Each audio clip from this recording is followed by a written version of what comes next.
I'm happy to be back with you again. Man, what a great Thanksgiving we had.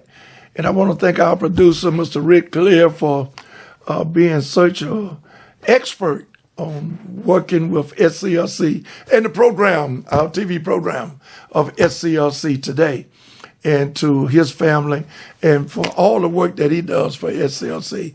But also, I want to bring to your attention, I want to congratulate none other than Mr. Andre Dickens and Miss Felicia Moore for a runoff race here in Atlanta. We don't try to localize what we do. We're an international organization. But they both ran great campaigns. And I want to congratulate the two of them, first of all, for being very professional and polite and working very, very hard in terms of the runoff election. But what really got to my mind and disturbed me was that the number of people that came out to vote was less. Ladies and gentlemen, here in Atlanta, it was less than 80,000 people that voted. Voting is an obligation and a sacred right, as Dr. Lafayette and Dr. Lowry would say. Last time I talked to Dr. Lowry, he was talking about the sacredness of voting. And the two of them were very, and Dr. Lafayette, chairman of the board, is very committed to our voting. And Dr. Lowry, who was president for 21 years of SCLC, was so committed to the right to vote. And it was a sacred right, as he said, and an obligation to us as a people. Let me talk about something else. Don't forget to vote before I go to something else. We must always realize that voting is a priority within our community. All communities, and particularly in the African-American community, where we've been left out of the process. But because of the 1965 Voter Rights Act, that's what brought about the preclearance, which was gutted with Section 4 and Section 5 of the 1965 Voter Rights Act. It was gutted. That leads me to what I'm getting ready to say now with a little more enthusiasm. The state selection of jurors. Now, at the federal level, when you select jurors, or the jury itself has to reflect the population of the community. That's federally.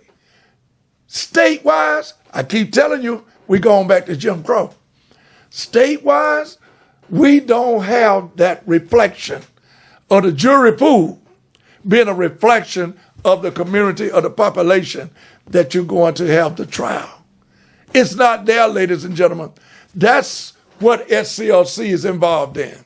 We're going to put pressure on all of these states, most states, that does not fall within the category of the federal government, which says that the jury pool must reflect the community.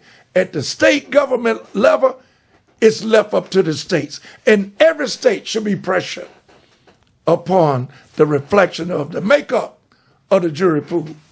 We are just so committed to do what is right and to bring to your attention. And you're not supposed to know all of this. This is what we're supposed to bring to you.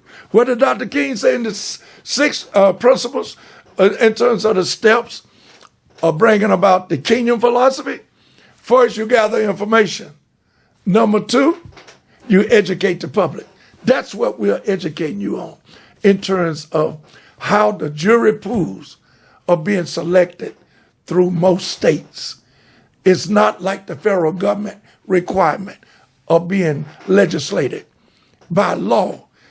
The federal government says it must reflect the community that the jury pool is going to be selected from. That is not a state law. It's a federal law. And shame on the states when you don't show the reflection in terms of the jury pool from the community from which you're going to bring about, hopefully, justice. Hopefully, the rightfulness of representing those who are less fortunate and those who have been left out of the inclusiveness of the process. You're talking about the jury pool. And state rights is Jim Crow. And you don't have that law. We're going to work on that. We're going to mandate that. Nice talking to you. Again, this is the SCLC TV program. SCLC Today. We're going to make a way to bring you the information. Godspeed upon you. We'll talk to you next week.